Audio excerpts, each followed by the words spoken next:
বাংলাদেশের রপ্তানিতে ভারতীয় বন্দর ব্যবহারে নিষেধাজ্ঞা, আর এর জেরে পেট্রাপোল স্থলবন্দরে বাংলাদেশি পণ্যের পরিমাণ কমেছে, অনেকের আয়ও কমেছে। আর এই পরিস্থিতিতে ইন্দো নেপাল সীমান্তে স্থলবন্দরের পরিকাঠামো উন্নয়নে জোর কর্তৃপক্ষের।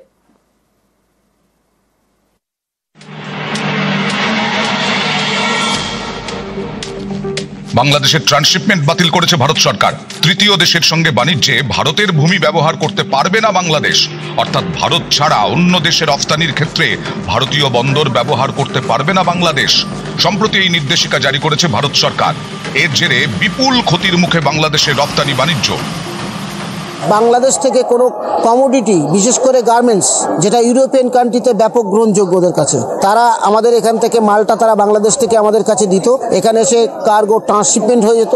এতে কস্টিংটা বাংলাদেশের কাছে খুব লভ্যজনক ছিল, যার কারণে তারা এই ফ্যাসিলিটি নিয়ে এসেছিল।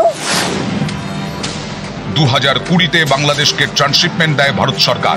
এর ফলে ভারতের বন্দর ব্যবহার করে বিশ্বের 36টি দেশে রপ্তানি বাণিজ্য চলত বাংলাদেশের। গত 8ই এপ্রিল এই ট্রান্সশিপমেন্ট বাতিল করে অর্থমন্ত্রক। এর জেরে বাংলাদেশ বিপাকে, সমস্যায় পড়েছেন ভারতের স্থলবন্দরের কর্মীরাও। বাংলাদেশের রপ্তানির বড় ভরসা উত্তর 24 পরগনার পেট্রাপোল স্থলবন্দর।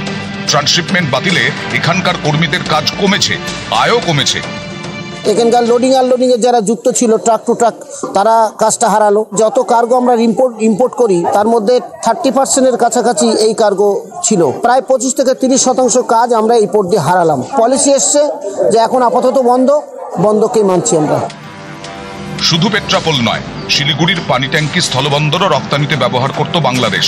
এই বন্দর দিয়ে বাংলাদেশ থেকে নেপালে ট্রাক যেত, সেটা এখন বন্ধ। তবে বন্দরের ব্যস্ততা কমেনি। এবার পানি ট্যাঙ্কি স্থলবন্দরের পরিকাঠামো উন্নয়নে নজর কর্তৃপক্ষের। 2017 সালে এই পরিকাঠামো উন্নয়নের উদ্যোগ নেয় কর্তৃপক্ষ। জমি জটে সেই কাজ থমকে। শনিবার রাজ্যের ভূমি দপ্তরের অফিসারদের সঙ্গে স্থলবন্দর এলাকার জমি পরিদর্শন করেন বন্দর অথরিটির চেয়ারম্যান। প্ল্যানটাতে জমি জটে আটকে আছে, সেই ব্যাপারটাই আমরা বললাম যে যত তাড়াতাড়ি জমি জটটাকে কাটিয়ে এই পোর্টটা যদি ডেভেলপ করা যায়, তাহলে ইন্দো নেপালের যে বিজনেস যেটা অনেক দূর এগিয়ে যাবে। অনিরুদ্ধ কীর্তনিয়া ও বিশ্বজিৎ মিশ্র, নিউজ 18 বাংলা।